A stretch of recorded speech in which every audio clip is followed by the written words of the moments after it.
Hello বন্ধুরা, আমি সরস্বতী। আমার চ্যানেল এসকে এডুকেশনে তোমাদের সকলকে স্বাগতম।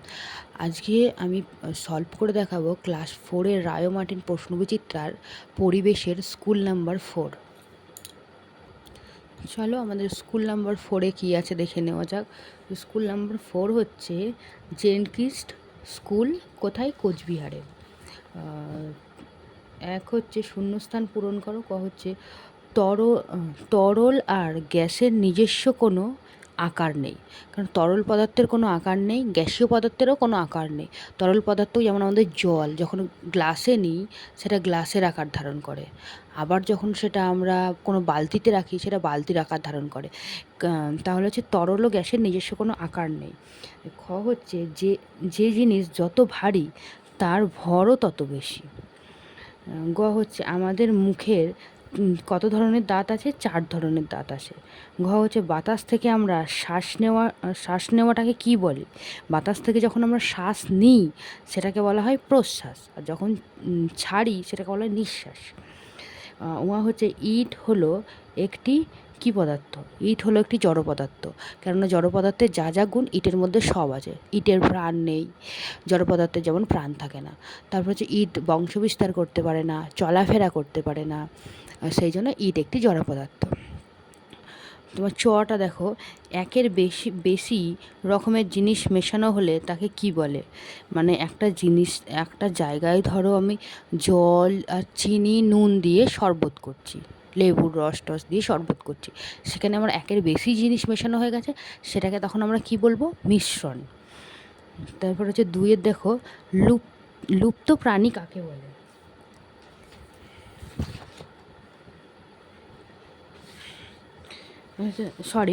বিলুপ্ত প্রাণী কাকে বলে? এখানে তো অ্যান্সারটা হচ্ছে বিলুপ্ত প্রাণী যেসব প্রাণী বা জীব প্রজাতি পৃথিবী থেকে চিরতরে হারিয়ে গেছে, যাদের আর কোনো দিন খুঁজে পাওয়া যায় না, তাদের বিলুপ্ত প্রাণী বলে। মানে যেসব প্রাণী বা উদ্ভিদ পৃথিবীর থেকে চিরতরে বিদায় নিয়ে নিয়েছে, তাদের আর খুঁজে পাওয়া যায় না।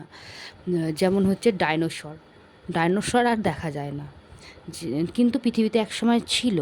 তা হচ্ছে ডোডো পাখি, ম্যামথ, এসব জিনিসগুলো আগে ছিল, কিন্তু বর্তমানে আর দেখা যায় না, পুরোপুরি বিলুপ্ত হয়ে গেছে। তাহলে এগুলো যেই প্রাণীগুলো আর প্রাণী বা উদ্ভিদগুলো আর দেখা যায় না, পৃথিবী থেকে চিরতরে বিদায় নিয়ে নিয়েছে বা চিরতরে হারিয়ে গেছে, তাদের বিলুপ্ত প্রাণী বলে। যেমন তোমরা সহজ এক্সাম্পল হলো ডাইনোসর। তারপর আমাদের 2 নম্বর কোয়েশ্চেন কী আছে? 2 নম্বর কোয়েশ্চেন হচ্ছে পদার্থ কাকে বলে আর পদার্থের উদাহরণ দাও। এখানে তোমরা অ্যান্সারটা দেখো, যার ভর আছে, যে জায়গা বা স্থান দখল করে এবং বল প্রয়োগে বাধার সৃষ্টি করে, তাকে পদার্থ বলা হয়। এবার হচ্ছে কি, পদার্থের উদাহরণ হচ্ছে বাতাস, জল, মাটি, চেয়ার ইত্যাদি। মানে যার ভর আছে, নির্দিষ্ট একটা ওজন আছে, যে একটা নির্দিষ্ট জায়গা দখল করে থাকে, এবং বল প্রয়োগ, যখন তুমি সেই জিনিসটাকে ঠেলছো সেই বল প্রয়োগে বাধার সৃষ্টি করে, তখন তাকে বলা হয় পদার্থ। তারপরে গয়ে হচ্ছে কি খেলে দাঁত ও মাড়ি সুস্থ থাকে? তাহলে টক বা টক জাতীয় ফল খেলে দাঁত ও মাড়ি সুস্থ থাকে, তা টক জাতীয় ফল হচ্ছে লেবু। তারপরে ঘয়েরটা হচ্ছে ডোডো পাখি কি?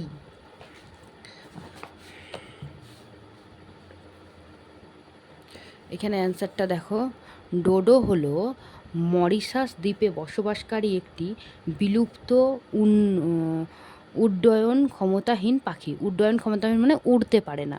তাহলে ডোডো পাখি হলো একটা বিলুপ্তপ্রায় পাখি, এই বিলুপ্তপ্রায় নয়, বিলুপ্ত পাখি, যেটা মরিশাস দ্বীপে দেখা যেত, আর সেটা হচ্ছে উড়তে পারে না। বর্তমানে ডোডো পাখি একটি মানুষ্যসৃষ্ট বিলুপ্তির প্রতীকের উদাহরণ হিসেবে পরিচিত। মানে হচ্ছে কি, তোমার মানুষের জন্যই ডোডো পাখির মৃত্যু ঘটেছে, মানে মানুষের জন্যই ডোডো পাখি আজকে বিলুপ্তের পথে। তারপরের কোয়েশ্চেনটা হচ্ছে প্যাকেট করা তৈরি খাবার খেলে শরীরে কি কি অসুবিধা হতে পারে? এখানে তোমরা উত্তরটা দেখো, প্যাকেট বা প্রক্রিয়াজাত তৈরি খাবার নিয়মিত খেলে উচ্চ রক্তচাপ মানে হাই ব্লাড প্রেশার, স্থূলতা, হৃদয়রোগ, ডায়াবেটিস এবং ক্যান্সারের ঝুঁকিও বাড়তে পারে। এগুলিতে অতিরিক্ত মাত্রায় সোডিয়াম, চিনি, ট্রান্স ফ্যাট এবং প্রিজারভেটিভ থাকে যা পুষ্টিগুণহীন এবং শরীরের মেটাবলিক সিস্টেম নষ্ট করে দেয়। এছাড়াও প্যাকেজিংয়ের ক্ষতিকর কেমিক্যাল খাবারের সাথে মিশে হরমোনাল ভারসাম্য নষ্ট করে। তাহলে আমাদের একদমই প্যাকেট জাতীয় খাবারকে অ্যাভয়েড করা উচিত। পরের কোয়েশ্চেনটা তোমরা দেখো। পরের কোয়েশ্চেনটা হচ্ছে সমুদ্রের জলে ভেজা কালো প্যান্টে সাদা সাদা দাগ দেখা যায় কেন?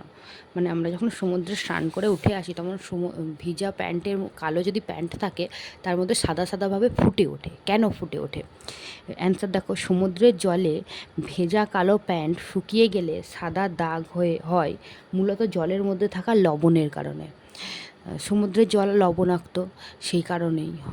দেখো, সমুদ্রের নোনা জল প্যান্টে লাগার পর যখন জল শুকিয়ে বাষ্পীভূত হয়ে যায় তখন জলে দ্রবীভূত লবণ কাপড়ের ওপরেই সাদা আস্তরণ হিসেবে থেকে যায়, যা কালো কাপড়ে স্পষ্টভাবে দৃশ্যমান। মানে আমরা যখন সমুদ্রে কালো প্যান্ট বা কালো ড্রেস পরে স্নান করি, তারপরে জলটা তো বাষ্পীভূত হয়ে চলে যাচ্ছে, কিন্তু লবণটা তো আর বাষ্পীভূত হয়ে যেতে পারছে না, তখন সেই লবণটা একটা সাদা আস্তরণ দেখা যায়। সেই জন্য সমুদ্রের জলে ভেজানো কালো প্যান্ট তোমার সাদা সাদা দাগ দেখা যায়। কি থাকে সেই দাগগুলো? লবণ থাকে। লবণ মিশ্রিত জলটা বাষ্পীভূত হয়ে যায়, কিন্তু লবণটা বাষ্পীভূত হতে পারে না, সেই লবণটা থেকে যায়। সেই কারণে সমুদ্রের জলে স্নান করলে তোমার কালো জিনিসের ওপর দাগ পড়ে যায়। তারপরের কোয়েশ্চেন দেখো, 6 হচ্ছে ভারতের একমাত্র কোন অরণ্যে সিংহ পাওয়া যায়? মানে ভারতবর্ষের কোন অরণ্যে সিংহ পাওয়া যায়? এখানে তোমরা অ্যান্সারটা দেখো। ভারতের সিংহ বা এশিয়াটিক সিংহ একমাত্র ভারতের গুজরাটের গির অরণ্যেই পাওয়া যায়। মানে এশিয়াটিক সিংহ একমাত্র গুজরাটের গির অরণ্যেই পাওয়া যায়। তাহলে পরের কোয়েশ্চেন হচ্ছে, কাঁটা আছে এমন দুটি গাছের নাম লেখো।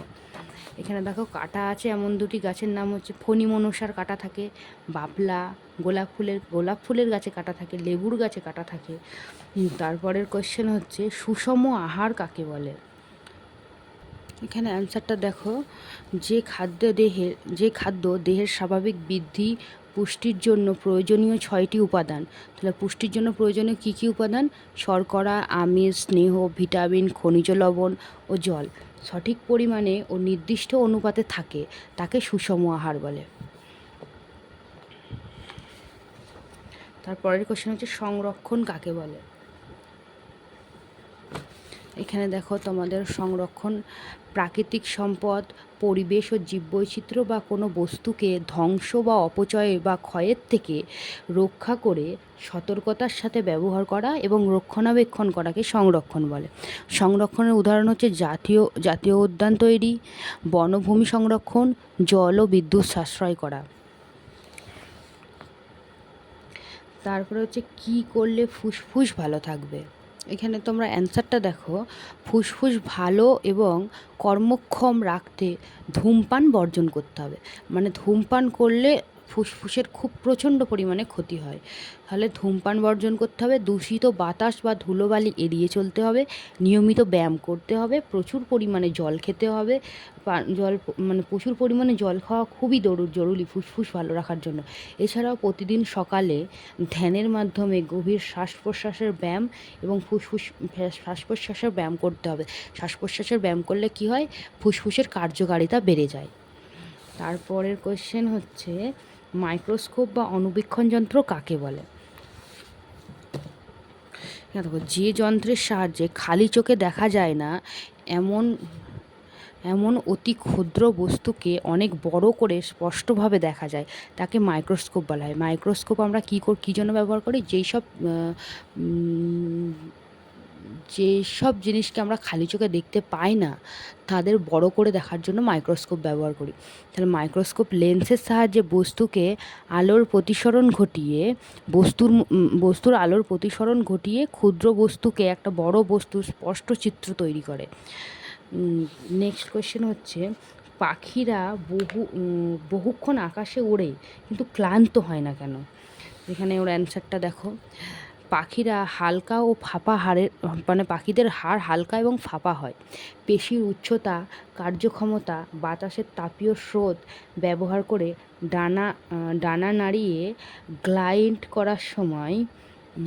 করার সময় বিশেষ কৌশল করে দীর্ঘক্ষণ ক্লান্তি না হয়ে উঠতে পারে। তো আজকের ক্লাস আমার আজকের ভিডিও এই পর্যন্তই। পরবর্তী ভিডিও নেক্সট স্কুল নিয়ে পরবর্তী ভিডিও দেখা হবে। তো তোমরা সবাই আমার পাশে থাকো, আমার ভিডিওটা লাইক করে দিও, কমেন্ট করে দিও এবং শেয়ার করে দিও এবং আমার চ্যানেলটা সাবস্ক্রাইব করে দেবো। এবার তোমরা কী রিলেটেড ভিডিও দেখতে চাইছো বা কোন রিলেটেড ভিডিও দিলে তোমাদের উপকার হবে সেটা অবশ্যই কমেন্টে জানিও।